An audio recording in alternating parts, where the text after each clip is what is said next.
Gonna take it. Buenos días. 7F Ecuador por más democracia les da la bienvenida en Pichincha Universal, Radio La Calle y obviamente también el portal Voces en esta alianza informativa para ustedes en este día viernes 5 de febrero a 2 días del día en que vamos, obviamente con esperanza, a cambiar la democracia de nuestro país. 9 de la mañana con 12 minutos. Gracias por seguirnos de la 95.3 FM y 94.5 FM al noroccidente de la provincia de Pichincha a través de www.pichinchacomunicaciones.com.es y obviamente también a través de los enlaces de Radio La Calle. Mis compañeros, Santiago Aguilar está desde Radio La Calle y Andresito Durán también hoy nos acompaña vía telemática a través de Zoom. Compañero Santi, muy buenos días, bienvenido. Rita, buenos días, un abrazo para ti, un abrazo también para Andrés, un abrazo solidario Andrés, mucha fuerza ahí en casita. Bueno, realmente nos contagias de tu alegría, querida Carla, y vamos a poner intentar seguirte el ritmo en ese vértigo con el que empezaste este espacio que hemos creado entre Pichincha Comunicaciones y Radio La Calle para llevarles a ustedes el domingo todas las incidencias de lo que será la jornada electoral, pero además ya en estos días hemos hecho como esta primera vinculación que ha dado sus frutos, ¿no? ¿Cómo lo has visto tú, Andrés? Parece que fue una buena idea juntarnos. Hola Carla, hola Santiago, ¿cómo están queridos amigos? Hoy desde casa por precautelar la seguridad y los protocolos de bioseguridad de todos los que hacemos esta alianza informativa. Efectivamente, yo coincido con tus palabras, Santi, me parece a mí que hemos logrado consolidar, digamos, la alianza informativa más importante de la era digital, medios que han tenido un rol protagónico no solo desde este año, desde el inicio de este año, sino que han tenido la posibilidad de construir un relato interesante, importante en función de las necesidades informativas de la gente, ¿no? Recordemos el paro de octubre también, que fue trascendental para todos nosotros. Entonces, nada, decir que vamos a echarle leña al fuego con el mismo ánimo que propone la Carla, y pues bueno, que sea la gente la que saque las conclusiones del caso. Así es, queridos compañeros, así que el día de hoy queremos invitarles a ustedes, nuestros oyentes, a que nos acompañen en un diálogo abierto entre nosotros como periodistas, como su medio de comunicación y también con nuestros invitados del día de hoy. Así que compañeros, no sé si ya les damos la bienvenida a nuestros invitados, si nos pueden avisar si ya podemos darles la bienvenida a nuestros invitados del día de hoy. Carlitos.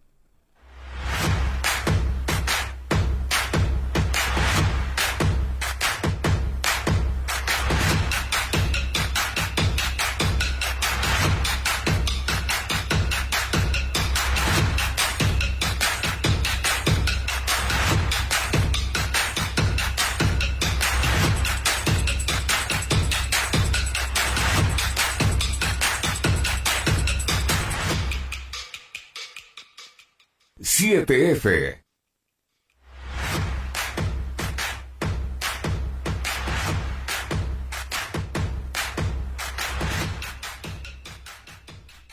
Nueve de la mañana con 15 minutos, ya se encuentra con nosotros nuestro primer invitado, ya en el enlace estamos todos ahí viéndonos en pantalla. Está con nosotros ya, ahí le vemos, el doctor Fernando Larena, él es periodista y melómano, ha sido corresponsal internacional, editor de información y editor general de medios de comunicación escritos en Ecuador. Así que queremos darle la bienvenida. También, Andresito, no sé si le damos la bienvenida a nuestro siguiente invitado, si ya se conecta.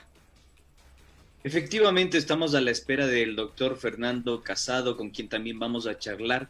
La idea es generar este punto y este contrapunto para que sea la ciudadanía la que pueda sacar las conclusiones en relación a lo que vive el país, ¿no? Estas operaciones de sedición que han sido calificadas por varios analistas, esta campaña sucia, cómo se viene desarrollando el despliegue informativo de los diferentes medios de comunicación y por supuesto también algo que ha llamado la atención, sobre todo de quienes ya venimos haciendo el periodismo y la comunicación varios años, es esta campaña que parece sistemática, que aparece, que surge y resurge cada contienda electoral, que tiene que ver con un presunto financiamiento de grupos guerrilleros a la campaña de Andrés Arauz, Rafael Correa y el correísmo en general.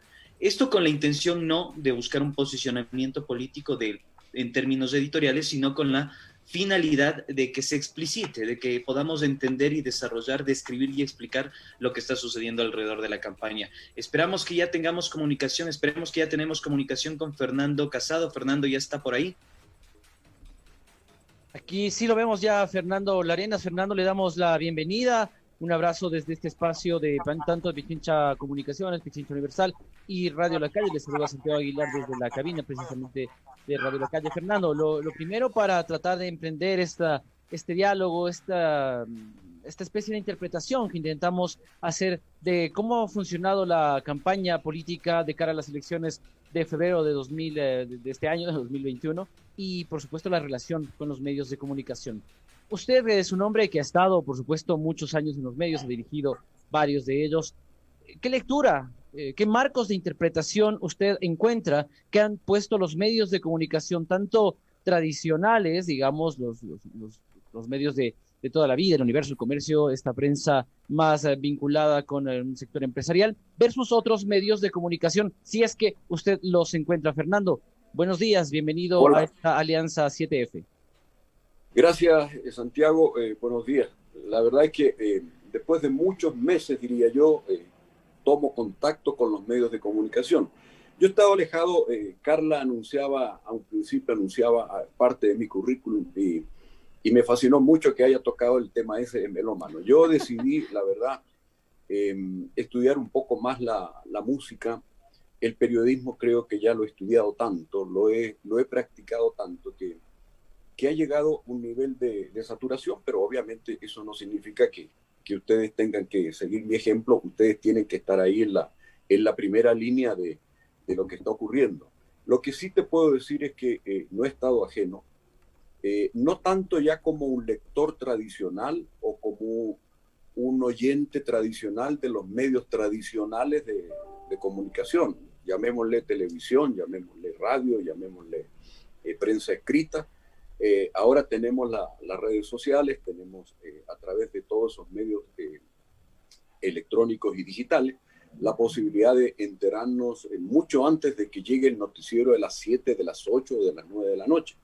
Por lo tanto, me parece que la sociedad en este momento está mucho más comunicada, está mucho más informada al instante, a veces con errores porque a través de estos medios se produce una competencia en que se equivocó y se equivocó, porque no fue capaz de esperar un minuto y verificar si lo que le estaban diciendo estaba bien o estaba mal.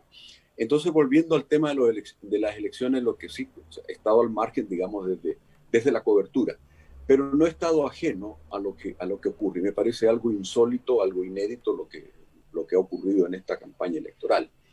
16 candidatos, o sea, disculpa, Santiago, tú eres muchísimo, pero muchísimo más joven. ¿Has visto alguna vez algo similar? ¿O alguien te ha contado que hace 30, hace 40 años teníamos 16 candidatos? No creo, ¿no? No, para nada.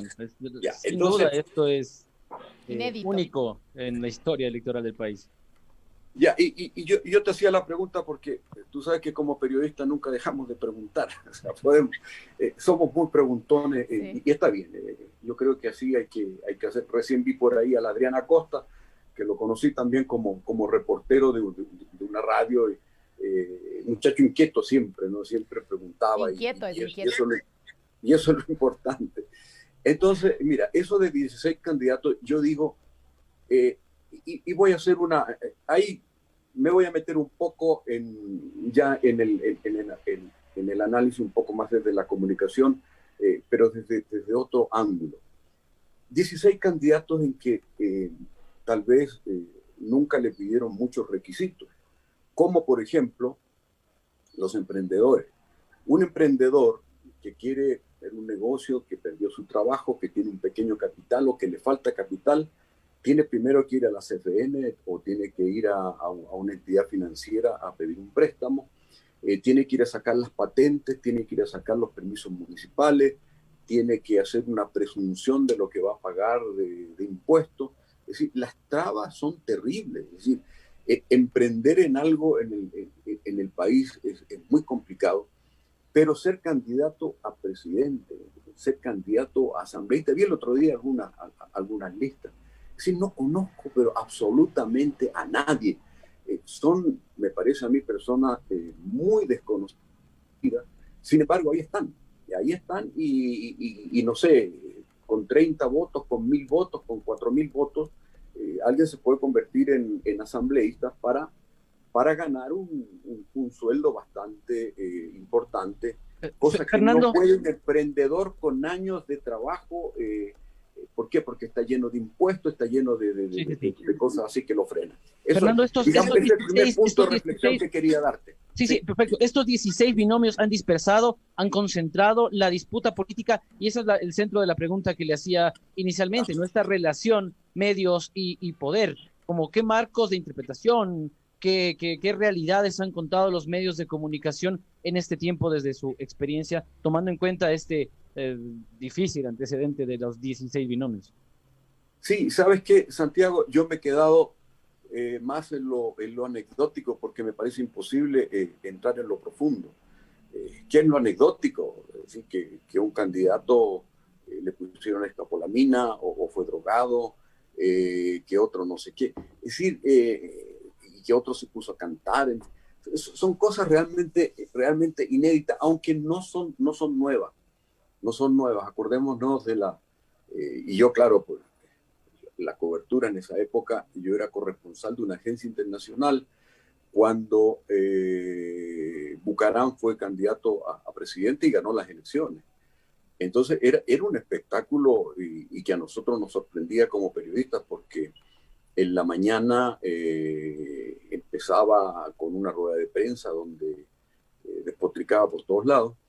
En la noche asistía a un acto donde nadie había visto bailar a un presidente, hacer un espectáculo, tocar la guitarra, no sé, en fin, hacer tanta actividad que va por fuera, digamos, iba por fuera de los moldes convencionales, de lo que yo supongo que lo que aspira un ciudadano es ver, oye, ¿qué va a hacer con el tema de empleo, con el tema de corrupción, con el tema que hablábamos en un comienzo del emprendimiento? ¿Cómo va a facilitar a los emprendedores?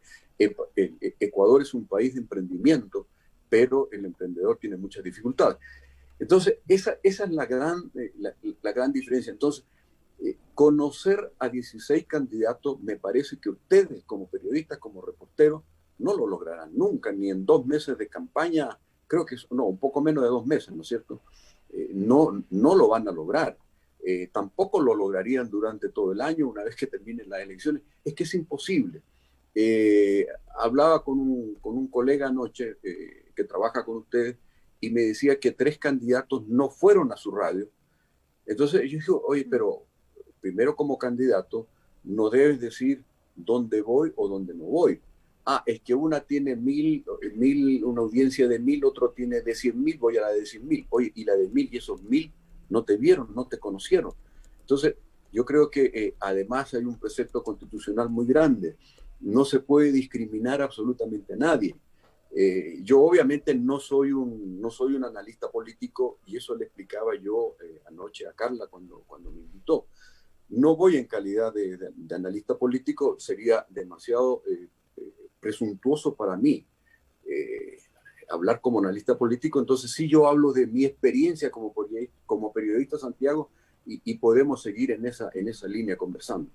Muchísimas gracias, Fernando. También ya tenemos el contacto de nuestro siguiente invitado, Fernando Casado, ya se pudo comunicar con nosotros en estos momentos. Él es analista internacional, nacido en Córdoba, España, licenciado en Derecho y PhD en Comunicación Social, es profesor titular en el Instituto de Altos Estudios Nacionales de Ecuador y docente de la Maestría de Derecho Internacional Público de la Universidad Bolivariana de Venezuela. Fernando Casado, muy buenos días, bienvenido a 7F Ecuador por Más Democracia. Iniciando contigo también con un preámbulo antes del análisis del primer tuit que queremos hacerlo con ustedes. Buenos días. ¿Qué tal? Buenos días. A ver, hay una corrección ahí en mi bibliografía, porque yo en el año 2018 fui expulsado del Instituto de Altos Estudios Nacionales por haber ejercido, de hecho, mi libertad de expresión. Entonces ahí hay una pequeña incorrección que tenéis que poner en el currículum. Gracias por la corrección.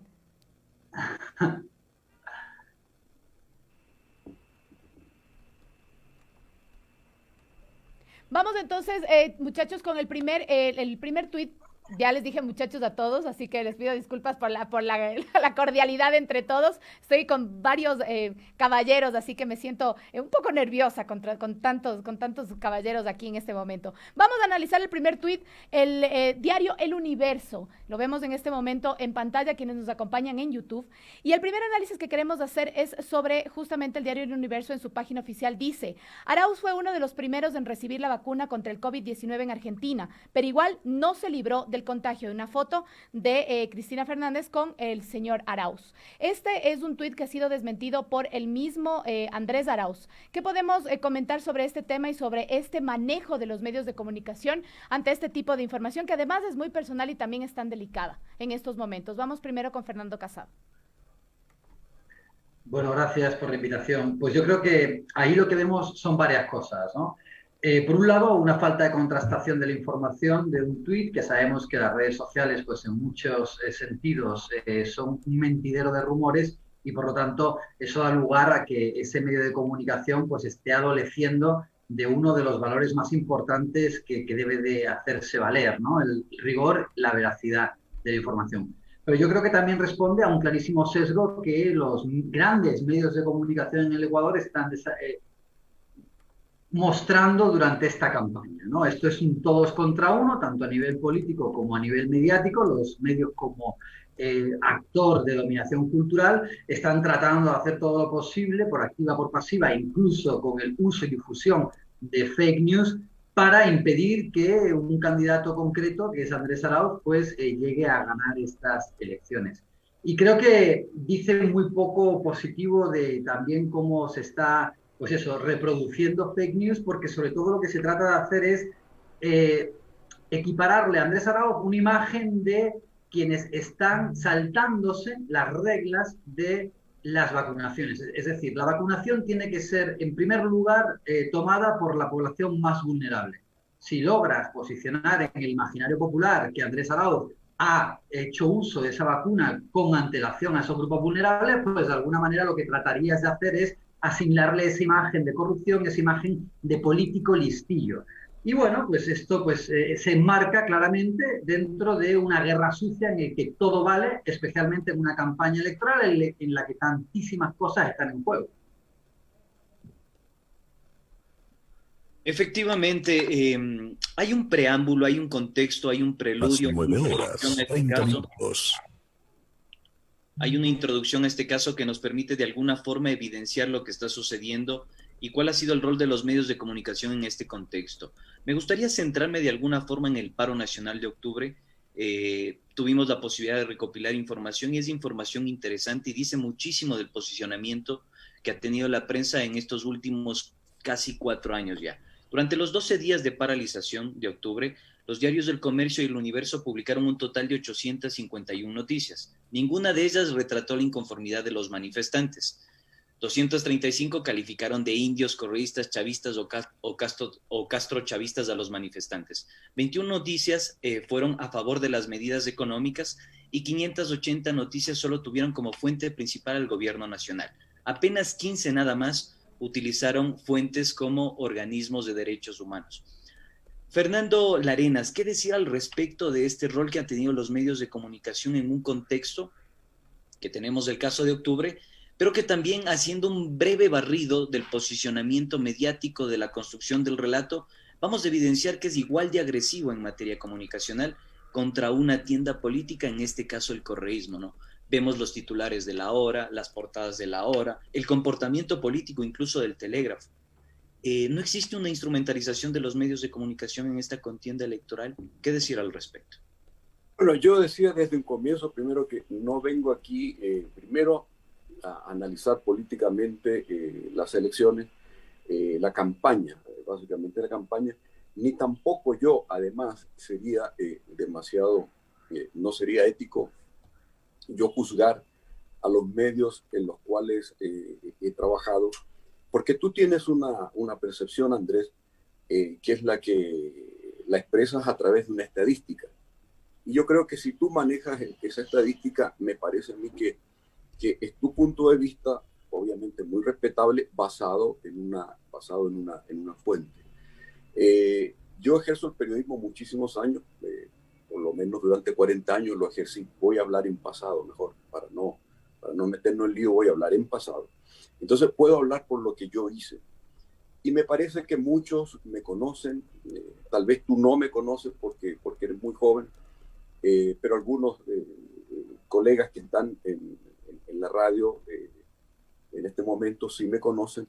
Por lo tanto, yo no recuerdo desde mi época, trabajé en agencias internacionales, trabajé en televisión, trabajé en prensa escrita, fui fundador en el año 82, con mucho orgullo, de lo que fue en un principio el diario Hoy.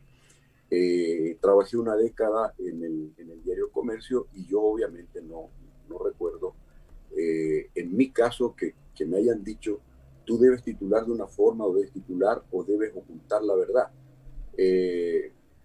Trabajar en una agencia, que fueron dos, fue muy poca la experiencia, pero muy valiosa la de Associated Press, por el rigor. O sea, si publicábamos una fotografía y en la fotografía había un perro, el editor de fotografía pedía que se identifique al perro por su nombre, no simplemente un perro, no solamente por su raza.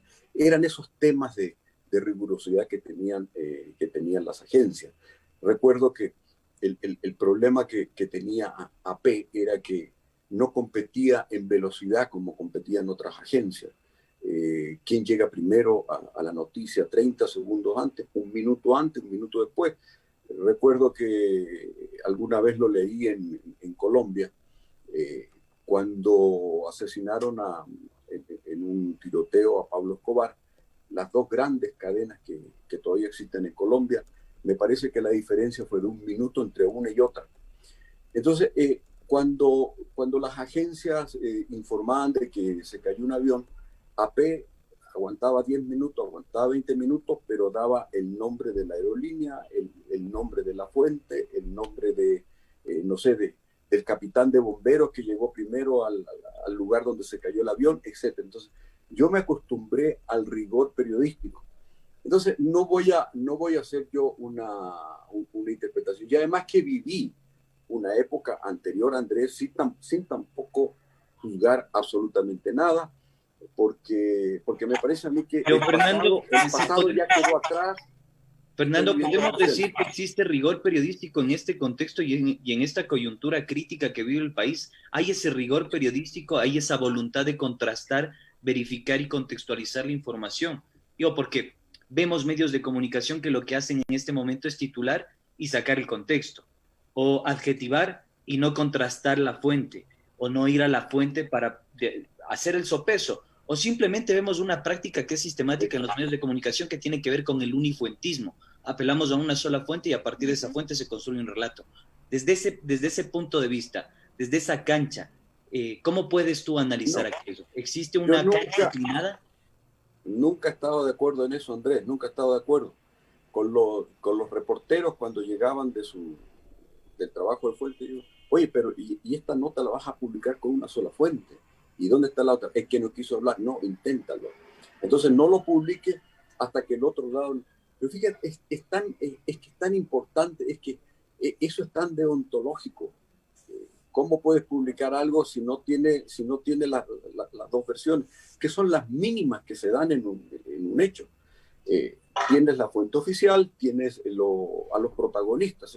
Lo mínimo que tienes que tener son dos fuentes. Yo no estoy de acuerdo, pero no soy yo, porque yo no estoy aquí en calidad de juzgar absolutamente nada, pero al decirte no estoy de acuerdo, saca tus conclusiones. Yo no estoy de acuerdo en que se tergiversen, que a veces, y con esto que hablábamos al principio de las redes sociales, hay algunos importantes influencers que se dejan llevar por el primer trino, lo replican y resulta que después de un tiempo ese trino era falso, esa noticia era absolutamente desconcertante, no tenía nada, no tenía pies ni cabeza, pero él la interpretó como que era algo digno de que mis seguidores la conozcan. Yo no estoy de acuerdo con eso.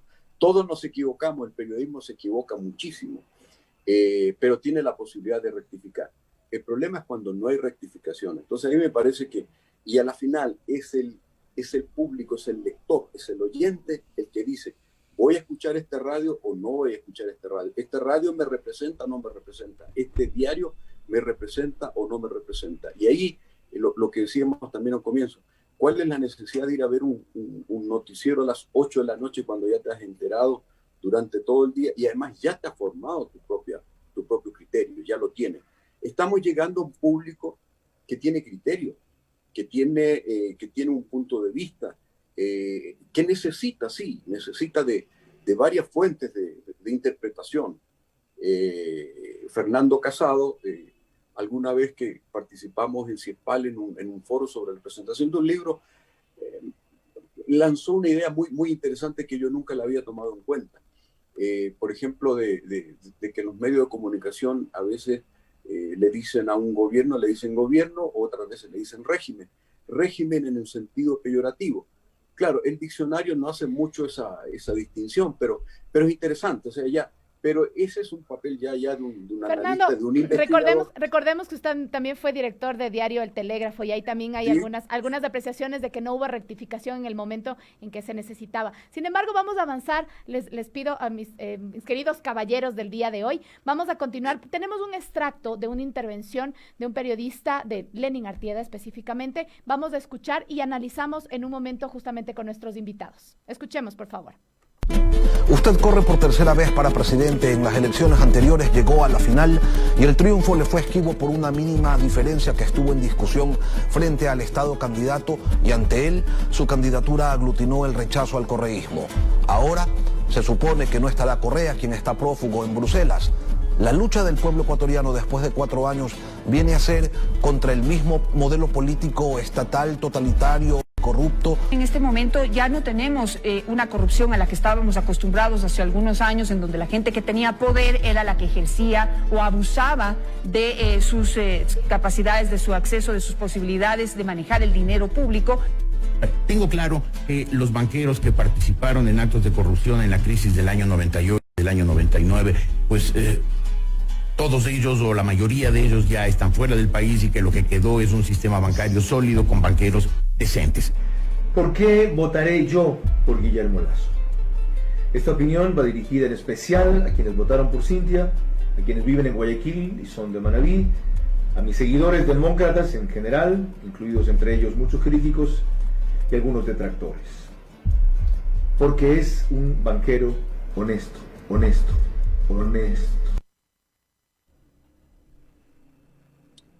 Son las 9 de la mañana, 40 minutos. Gracias por continuar, amigas, amigos, junto a nosotros. Fernando Casado es especialista en temas de comunicación y acabamos de oír voces de periodistas que han tomado su posición. Una de las cosas que ha defendido Radio La Calle como principio de su trabajo es hablarle frontalmente a la gente, decir, bueno, nosotros tenemos este lugar de enunciación, respetamos todas las voces, aquí han estado casi todos los candidatos, excepto el candidato Guillermo Lasso, todos los demás han estado acá y se los ha tratado con profesionalismo y respeto, pero siempre poniéndoles por delante esto de que nosotros defendemos una posición, tenemos una idea, miramos el mundo desde ciertas realidades, venimos de una formación específica que nos hace decir y pensar y hacer las cosas como las decimos, pensamos y hacemos. Fernando, esto es lo que se debería... Fernando Casado, quiero decir, luego quizás Fernando Larenas también podría hablarnos de eso, pero Fernando Casado, ¿esa es lo que debería hacer un periodista en medio de comunicación? Decirle frontalmente a la gente, sí, yo miro el mundo así, esta es mi posición, yo voy a votar incluso por tal o cual candidato, o es mejor para el oficio ampararse bajo el escudo de la imparcialidad y la objetividad y estos conceptos, Fernando? Creo que está apagado tu micrófono, Fernando. Está silenciado, Fernando. Imparcialidad, neutralidad, independencia, que es el término más de moda en el Ecuador, son fetiches bajo los cuales se disfrazan los medios para no mostrar cuál es realmente su ideología. Esto se hace por motivos principalmente de rentabilidad, es decir, los medios de comunicación privados con fines de lucro son como cualquier otra empresa privada, solo que se dedican a vender un intangible que se llama información. Por eso, para llegar a no solamente los públicos que estarían relacionados con su ideología inicial, sino sino a todos los públicos, pues se disfrazan. Eso no fue siempre así. Ese lugar de denunciación que la Radio La Calle expresa de manera clara es como los medios de comunicación iniciaron su andadura al inicio del siglo XIX, incluso hasta el siglo XX. Pero precisamente por cómo fue cambiando la profesionalización y la búsqueda del lucro, es por lo que finalmente hay una deriva en el asunto de la utilización de los fetiches para ocultar las líneas editoriales. Lo que ocurre es que la mayor parte de los medios de comunicación, si no todos los grandes medios de comunicación en el Ecuador, privados con fines de lucro, pues obviamente comulgan de la ideología liberal y el libre mercado en economía, que se traduce en un estado mínimo que regule las relaciones sociales. Porque ellos buscan esa desregularización del mercado porque les beneficia como empresa y porque además sus principales financistas, que son quienes más invierten en esas empresas en publicidad, también comulgan de esas ideas liberales.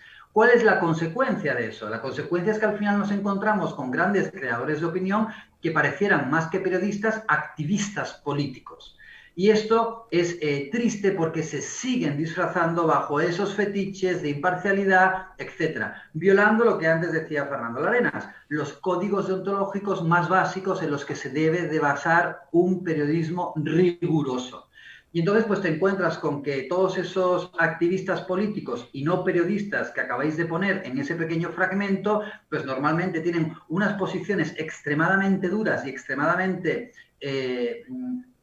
pues incluso a veces groseras desde el punto de vista de la pregunta dirigida, pero cuando es un candidato de su posición ideológica son extremadamente condescendientes y amables, ¿no? A mí, principalmente, creo que uno de los momentos más graves en la campaña se dio con la entrevista entre Carlos Vera y Juan Fernando Velasco, que merece la pena buscarla, porque de manera muy enérgica y muy enfadado, este activista político le pregunta al candidato Juan Fernando Velasco, pero ¿cómo puede ser que tú con este 1%, máximo 2%, vas a poder incluso marcar la diferencia entre una democracia incipiente, que sería Lasso, o Venezuela, que sería Arauz? Y entonces Juan Fernando Velasco le dice, un momento, ¿tú me votarías a mí? Y dice Carlos Vera tajantemente, nunca. Pues, y le responde Juan Fernando Velasco, pues ningún votante de Lasso votaría por mí. Yo estoy aquí para coger votos en otros lugares. Se refería a que él simplemente es una candidatura fantasma para agarrar ese 1 o 2%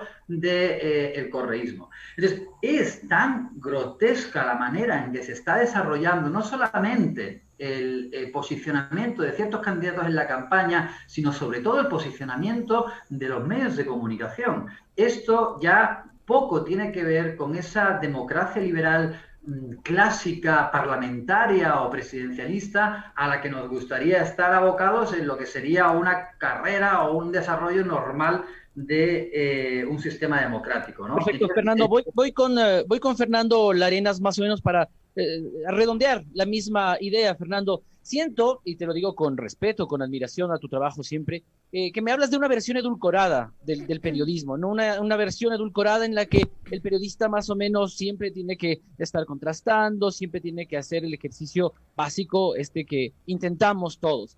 Pero sabemos, lo hemos vivido, hemos trabajado en medios de comunicación, que en las redacciones hay directrices, hay intereses. Tú que has sido periodista, pero también has sido editor, ¿cómo has lidiado con esos intereses casa adentro? ¿Cómo enfrentas una directriz política en medio de una contienda electoral, de una contienda de intereses? ¿Cómo se disputa el director de un medio casa adentro ese conflicto entre lo que el medio necesita para poder vender más y la necesidad de cumplir con estos códigos básicos de este oficio? Yo la verdad lamento muchísimo que ahorita los medios están en una polarización. Es decir, y no solo por el lado, como decía Fernando Casado, de la prensa tradicional.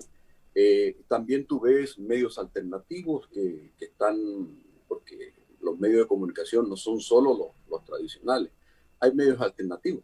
Esto, por ejemplo, para mí es una novedad, Radio La Calle, y tú lo contaste, Santiago, de que fueron todos los candidatos menos uno y que a todos se les trató a la altura, es decir, como se trata a un político. O sea, a un político no se le puede tratar como no sé, como un futbolista. Me refiero en cuanto a los temas que vas a tratar con ellos. Con un futbolista vas a hablar de fútbol, un político tiene que hablar de política, obviamente, y tienes que hablar de economía. Para mí lo más importante en el periodismo siempre es la verdad. Yo lo que tú me dices cuando yo veía, y cuando llegaban los periodistas por haber sido editor, cuando llegaban con sus trabajos, para mí lo más elemental era la verdad.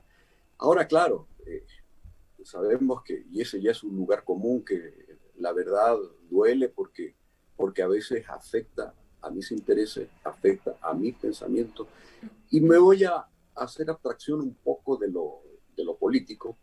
Vamos a un tema que lo vivimos recién a finales del año, un tema deportivo, una final de un campeonato de fútbol. También había polarización ahí. Si tú veías la prensa deportiva, unos a favor de Liga, otros a favor de Barcelona, habían otros de Melec, en fin, había. Y a la final, no significa, yo siempre he dicho que a través de un medio de comunicación no vas a cambiar jamás la manera de pensar de la gente. La gente tiene criterio, el público tiene criterio, los oyentes de tu radio tienen criterio.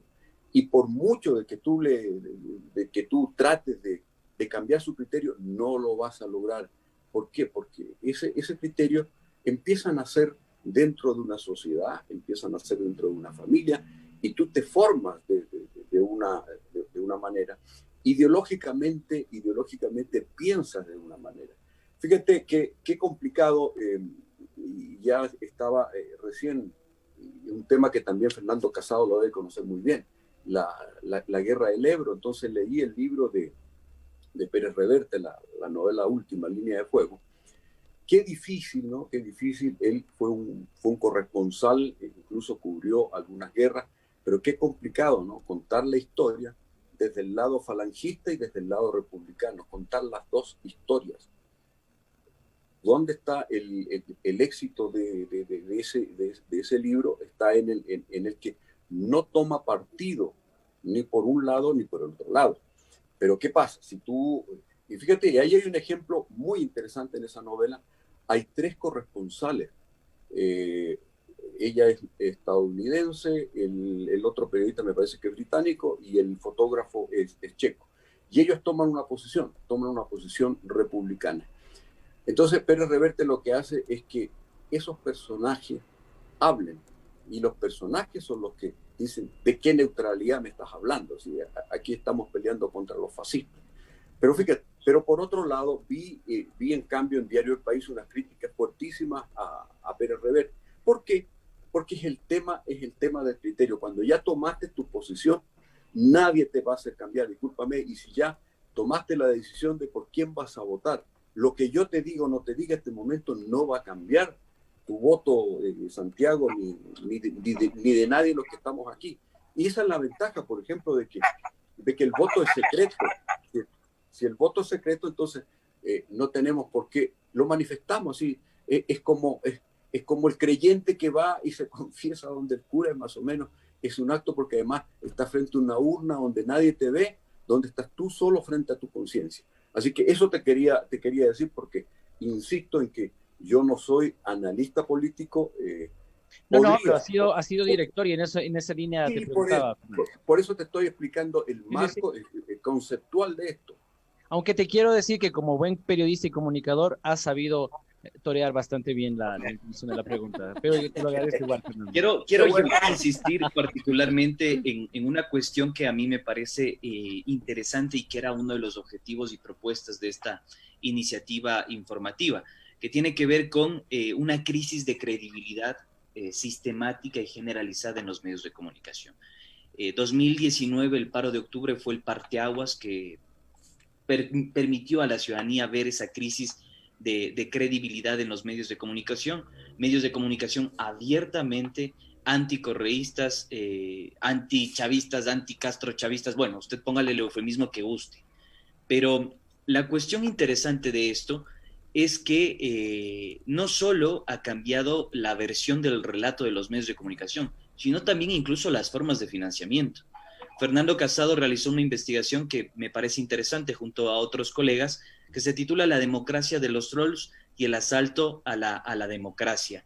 ¿Qué decir al respecto de este entramado que evidencia que hay financiamiento de organismos no gubernamentales, que hay financiamiento de instituciones financieras a portales digitales, que hay financiamiento de pauta publicitaria a través del Ejecutivo a medios de comunicación para que se perifonee lo que ellos pretenden en el discurso político?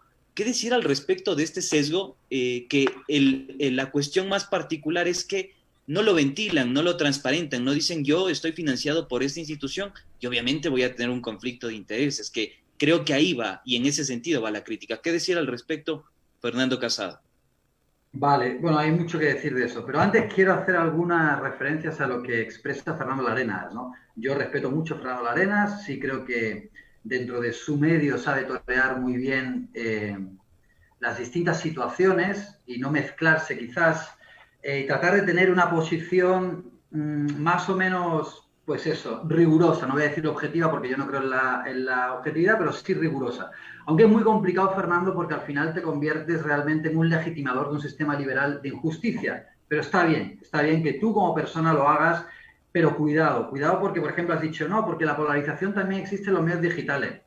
Fernando, no es lo mismo, no podemos poner a esos dos actores en el mismo plano, de verdad. ¿Por qué no podemos? Porque Radio Pichincha, que está aquí presente, ha sido perseguida vilmente en lo que podría catalogarse la persecución más atroz que ha sufrido un medio en democracia, haciéndonos parecer realmente un país autoritario simplón, una banana republic. Entonces, y los medios digitales es el único espacio donde esas voces contrahegemónicas han encontrado un lugar para poder expresarse. Porque desde que ocurrió, se ha criticado mucho la persecución a los grandes medios por parte del correísmo. Pero fíjate, Fernando, y yo creo que tú debes de estar de acuerdo con lo que voy a decir, había muchas más ventanas de pluralidad en el correísmo que en estos últimos 4 años. ¿Por qué? Primero porque los medios públicos tenían una línea editorial distinta a la de los medios privados. Eso ya te da una mayor pluralidad. Más allá de que sean medios gobernistas controlados por el gobierno y son medios públicos, y eso no debe ser, con lo cual yo estoy de acuerdo. Pero es que eso no ha cambiado en los últimos 4 años. Siguen siendo el mismo intervencionismo por parte del gobierno dentro de las líneas de los medios públicos. Pero además, encima, esas líneas de los medios públicos ahora se comportan exactamente igual que las de los medios privados, con lo cual hay un pensamiento único. Pero aún peor, Fernando, desde que se produce ese cambio, ese viraje hacia la derecha en los últimos 4 años, lo que hemos visto es un cerramiento de los espacios de disidencia o por lo menos de pluralidad dialéctica.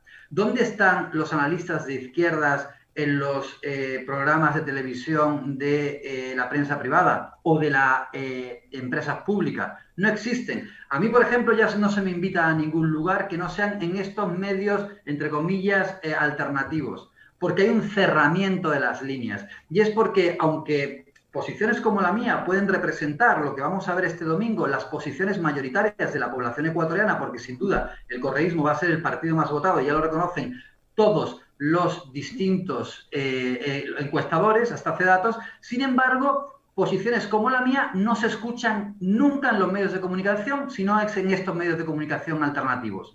¿Qué ocurre con la democracia en ese sentido? ¿Cómo que la expresión mayoritaria de la población no tiene cabida ni forma de expresarse en los medios tradicionales que tienen la mayor cantidad de difusión?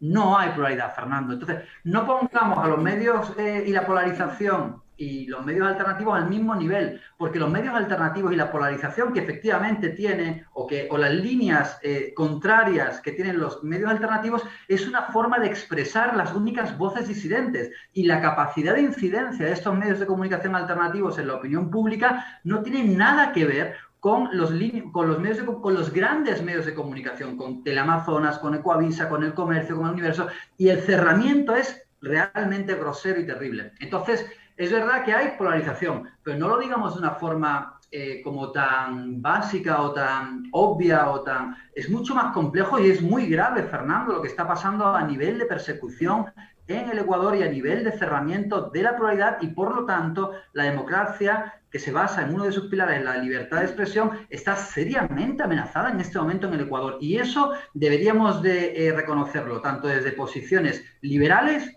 como desde posiciones no liberales. Es decir, todos deberíamos estar de acuerdo con eso, porque la salud de nuestra democracia pasa por ese tipo de pluralidad que se está cada vez perdiendo con mayor gravedad. Y esto, sobre todo, es terrible porque pueden ser precedentes para que en los futuros gobiernos, si se cambia el color político, haya sed de venganza y de persecución a la contraria. Y eso es lo que no queremos, porque esa ojo por ojo nos va a dejar ciegos. Entonces, yo creo que deberíamos de tener posiciones como más centradas en lo que importa, que es que nuestra democracia en nuestros países se consolide y no que se vaya desmantelando cada vez más. Bueno, entonces, como parte de mi perorata, la pregunta que me has hecho, Andrés, pues sí, el estudio que nosotros hicimos lo que viene a demostrar es que existe una guerra sucia, de que además hay distintos actores que están involucrados en ella, también que hay un desbalance exorbitante en cuanto al uso de recursos. Por ejemplo, pudimos demostrar cómo la campaña de Guillermo Lasso ha invertido en redes sociales como Facebook 115 veces más que la de Andrés Arauz. Al mismo tiempo, y curiosamente, se da el hecho de que va perdiendo seguidores esa campaña en esas mismas redes sociales en las que se produce un pautaje tan exagerado.